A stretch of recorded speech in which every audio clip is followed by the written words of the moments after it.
कभी कभी अपने आप से मिलने की चाह आपको बस एक ही इशारा करती है कि सब कुछ पीछे छोड़ो and just escape into the mountains.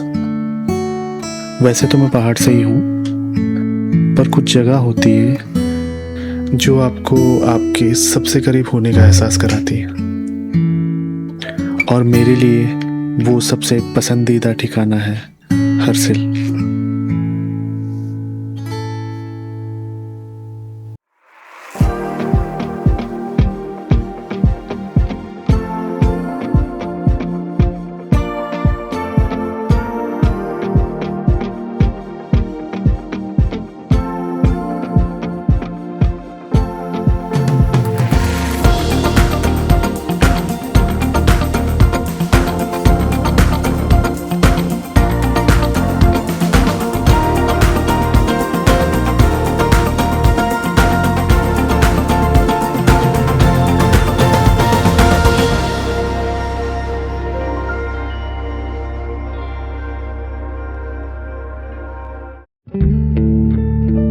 किसी भी नए सफ़र की शुरुआत के लिए मुझे इससे बेहतर और कोई जगह नहीं लगती।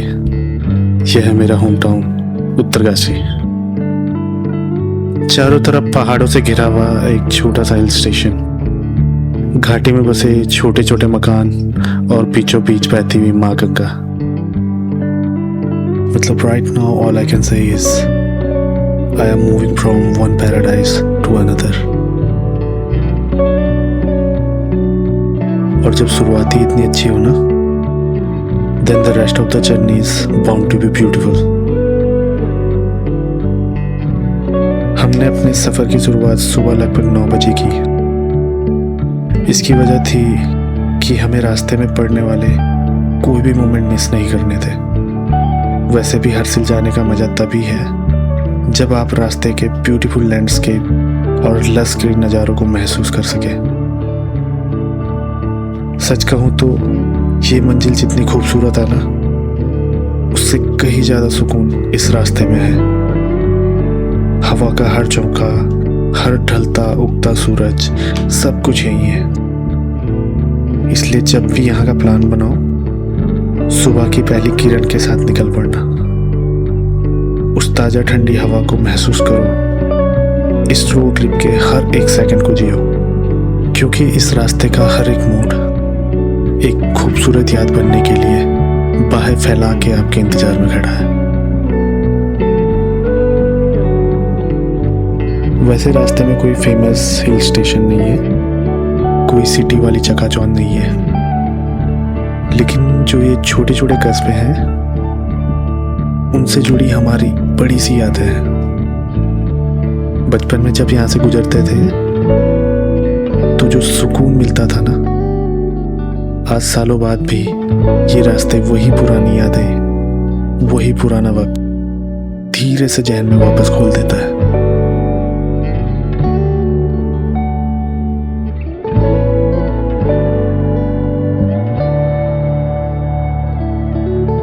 और फिर हम पहुंचते हैं सुकी टॉप। भाई ये जगह पूरे रास्ते का बिल्कुल वही पॉइंट है, जैसे एग्ज़ाम से एक रात पहले जब हमारा सिलेबस 80 to 90% पूरा हो जाता था ना, और दिल को सुकून मिलता था कि चलो भाई अब तो निपटा ही देंगे। एग्जैक्टली यहाँ पहुँचने के बाद भी वो ही फील आता है कि चलो बस अब पहुँचने ही वाले हैं।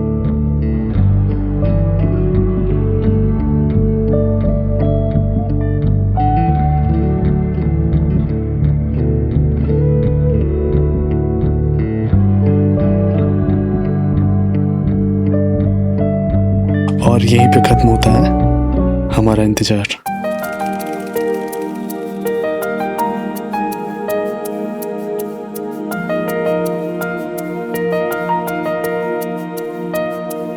वैसे तो हर्सिल में विजिट करने के लिए बहुत सारी जगह हैं, जैसे कि famous post office, Bagori village, Wilson house, Lama top, Dharali और मुक्पा। लेकिन मैंने इस बार हर्सिल को एक्सप्लोर करने का एक बिल्कुल नया तरीका आजमाया। एक ऐसा तरीका जिससे हर्सिल को और करीब से समझने का मौका मिलता, यानी इसे किसी यहीं के स्थानीय निवासी के नज़रिए से देखना। और इसी तलाश में मेरी मुलाकात हुई यहाँ के एक बुजुर्ग से, और फिर शुरू हुआ बातों और पुरानी यादों का एक खूबसूरत सिलसिला। मेरा नाम किशोर सिंह यही है। मेरा जन्म सन 1954 में नीलोंग में हुआ है। उस समय मैं लगभग 8 वर्ष का था। तो 54 के बाद सन 1962 में चाइना एग्रेशन के बाद सरकार ने हमें ऐतिहासिक तौर पर गाँव से हटा दिया। ठीक है, इसलिए हम लोग बगोरी आ गए। बगोरी में हमारा पुश्तैनी ज़मीन है, मतलब पुश्तैनी ज़मीन है हमारा। और यहाँ से करीबन 90 किलोमीटर पीछे उत्तरकाशी से 16 किलोमीटर बाद ऋषि की तरफ डुंडा गांव है, वहाँ भी हमारा पुश्तैनी ज़मीन है। तो हम लोग क्या करते थे, जब 62 से पहले तिब्बत से व्यापार होता था, तो हम डुंडा से आके 10-15 दिन यहीं रुकते थे बगोरी गाँव में, क्योंकि नीलांग तो 12,000 हाइट पे है। तो एकदम वहाँ जाने पर आदमी तबीयत खराब हो जाए, इसलिए क्लाइमेटेशन के लिए हम लोग 10-15 दिन यहीं रुकते थे। उसके बाद हम नीलोंग जाते तो अपनी खेती बाड़ी, उसके बाद तिब्बत लोग ऊपर से आते, व्यापार होता। अच्छा, उसके बाद चाइना के बाद व्यापार बंद हो गया। व्यापार बंद होने के बाद तो वो इनकम कोई सोर्स है नहीं। जब व्यापार बंद हो गया तो हम मकान छोड़ दिए वहाँ।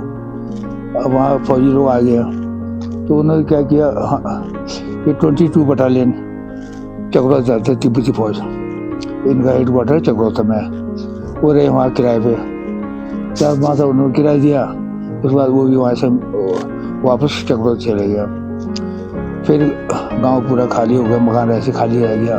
उसका ITP आर्मी आया, तो वहाँ कोई रहने चौकीदार में कोई नहीं था। तो उन्होंने क्या सारा मकानों को तहस नहस कर दिया, तोड़ दिया। क्या किसी ने जैसा मकान है, बहुत बड़े बड़े मकान थे हमारे। तो यहाँ 5 मकान बड़े बड़े, बहुत बड़े बड़े हैं, ये फौजियों ने।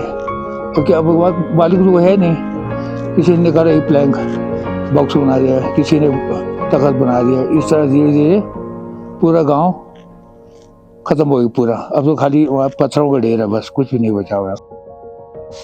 जब वो व्यापार मतलब अब यहाँ आ गए हम लोग। यहाँ आने बाद तो कुछ साल लोगों ने क्या किया, भेड़ बकरी पाल ले। ठीक है, भेड़ बकरी पाले तो कई टाइम मिल गया। मध्य प्रदेश में 200-250 परिवार है इस गाँव में। प्रत्येक बार 400-500 भेड़ बकरी होता था। अच्छा, अब हम लोग हैं जनजाति में, शेड्यूल ट्राइब्स में ना, तो हम लोग को गवर्नमेंट से छूट है, तो बहुत सारे नौकरी लग गया। मतलब एक परिवार से कम से कम दो लोग तो एम्प्लॉय है गवर्नमेंट का। जो एम्प्लॉय हो गए तो वो भेड़ बकरी कौन चुकाएगा, वही नहीं चुकाएगा। धीरे धीरे वो भी खत्म हो गया। अब मुश्किल से 1-2 परिवारों के पास है। उसी ऊन से हम लोग यहाँ अपने हाथे बनाते हैं, बुनते हैं, है ना, उसी का व्यापार करते हैं। उसमें भी कोई कुछ नहीं है, इनकम है नहीं। जितने मेहनत है कुछ भी नहीं मिलता। आप दिन का 50 रुपये बैठता हुआ, मुश्किल से आदमी का जाड़ी वो काम करो न करो। उसके बाद लोगों ने क्या किया, बगीचे लगाने शुरू कर दिया। एप्पल गार्डन, एप्पल लगाना कुछ साल तक ठीक चला। अब ऐसा हो गया ग्लोबल वार्मिंग से ना, एप्पल भी धीरे धीरे खत्म होने लग गया। क्योंकि एप्पल तो क्लाइमेट ठंडा चाहिए ना, यहाँ गर्मी हो रहा है, ट्रैफिक इतना ज़्यादा हो देखो रखा है ना, तो उसे ज़्यादा आने लग गया। तो उसे भी अब लगता है 8-10 साल में शायद यहाँ से विलुप्त हो जाएगा। नीलोंग लगा सकते हो तो बढ़िया है, वहाँ ठीक है, वहाँ हो जाएगा। पर यहाँ धीरे इस साल कुछ भी फसल नहीं हुआ सेब का, पूरा खत्म हो गया। बीमारी लग गया, अंडर टेम्परेचर बढ़ने से तो होने ही है, सब बीमारी लग गया, सारा खत्म हो गया। तो गवर्नमेंट ने राहत देने के लिए गवर्नमेंट ने खुद दिया है 40-50 रुपये किलो। सेब भी ऐसे सेना पर किसी काम के नहीं थे, खाने लायक नहीं था, वो गवर्नमेंट खाली राहत देने के लिए ये है। और जो C ग्रेड का वो 12 रुपये किलो ऐसे लिया। तो सेब रखते वैसे खत्म गया। अब लोगों का रुझान हो गए होम स्टे की तरफ, है ना। होम स्टे शुरू मैंने नीलोंग होम स्टे जो है उसमें फ्रंट में 2 रूम बनाया स्टार्टिंग में। फिर लोग कहने लगे चलेगा नहीं चलेगा, क्यों रिस्क ले रहा है, नाना फलाना है ना। तो बगैर रिस्क तो काम होता नहीं है, रिस्क लेके तो वहाँ व्यापार हो गया है ना। इस गांव में होम स्टे का काम जैसे युद्ध स्तर पे काम हो रहा है यहाँ। अभी देखो इसी साल करीबन 800 आदमी लोगों को ठहरने का यहाँ कमरा बन चुका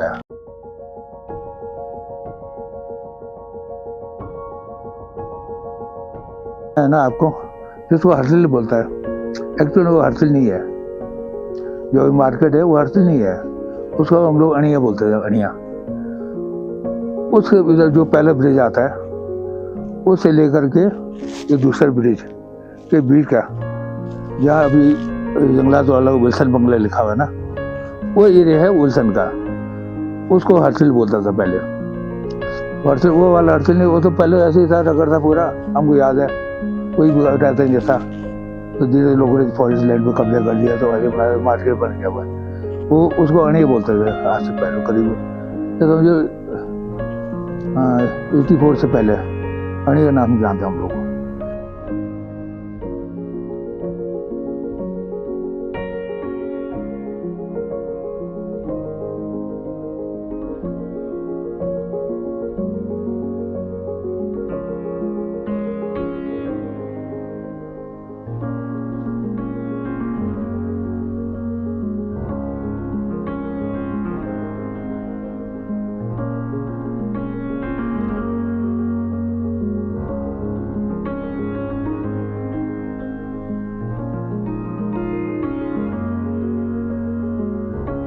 यही पर विल्सन बंगला था, तो इतना बड़ा बंगला था।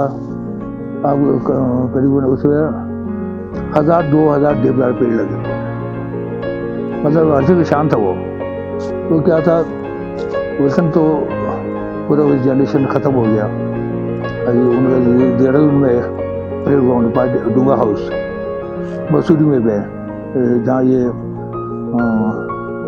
आइस का ट्रेनिंग होता है ना, वो विल्सन का ही है। तो वो तो पूरे जनरेशन खत्म हो गया, तो ये उसको गवर्नमेंट ने कब्जा कर लिया इस विल्सन बंगले पे। तो ऊपर वाला मंजिल पे फॉरेस्ट वालों का कब्जा था, और निचले मंजिल में PAC मतलब प्रोविंशियल आर्मर्ड कोर, इनका हेड क्वार्टर है मुरादाबाद में। वो यहाँ आने के बाद SPF हो जाता, स्पेशल पुलिस फोर्स, बॉर्डर में आने पे। तो वो लगता था निचले मंजिल पे, ऊपर रहते कौन, फौज वाले। अब उन्होंने बुखारी जलाया होगा, अब बुखारी पाइप ऊपर तक जाता है ना, और खाए पिए होगा साले ने, और बुखार लगा तो ऊपर मकान में आग लग गया। आग लगा तो उस टाइम तो हम लोग यहीं थे। अब लगा जहाँ 1,500-2 हज़ार पेड़, और इतने मोटे जो ये पिलर है ना, जैसे खंभे, पूरा मतलब दरख्त था पूरा, इतना बड़ा वो था। और जितना वो बीच का आंगन था, तो मकान था बीच में, चौक था, मतलब ये समझो यहाँ से लेके वहाँ तक, वहाँ से वहाँ, इसके बीच में वो था, आंगन था। वहाँ राम मिल जाते मिले होते थे ना, कमाल करते थे, बहुत खुला जगह था। वो आग लगा, इतना भयंकर आग लगा ना, यहाँ तक भी उजाला हो गया, है ना। उसके बगल में दूसरा डॉक्टर नागिंद्र, इनका परिवार रहता है, उनका मकान थोड़ा हट गया, थोड़ा करीबन कोई नहीं तो 100 मीटर दूर। वहाँ तक उसकी गर्मी से वहाँ के मकान भी आग पकड़ने लग गया, इतना ज़्यादा। वो तो विल्सन तो शान है हर्षिल का। तो उस बात क्या हुआ, तो आग तो वही क्यों ऐसा, यहाँ उस समय ऐसा पुल तो था नहीं, लकड़ी का पुल था जो गंगा देवी पे, फायर ब्रिगेड आने को ऐसा रास्ता था नहीं, तो आदमी से कहाँ पहुँचेगा। मतलब जो यहाँ तक गुजार रहा है, तो आदमी तो मतलब 500 मीटर दूर से भी नहीं जा पा रहे उस गर्मी से, तो पूरा राख हो गया। उसको तो फोटो भी होगा उसमें, ये फॉरेस्ट उसमें हमारे मोबाइल में भी है, बहुत बड़ा है वो समुद्र, तो वो भी धीरे धीरे खत्म हो गया।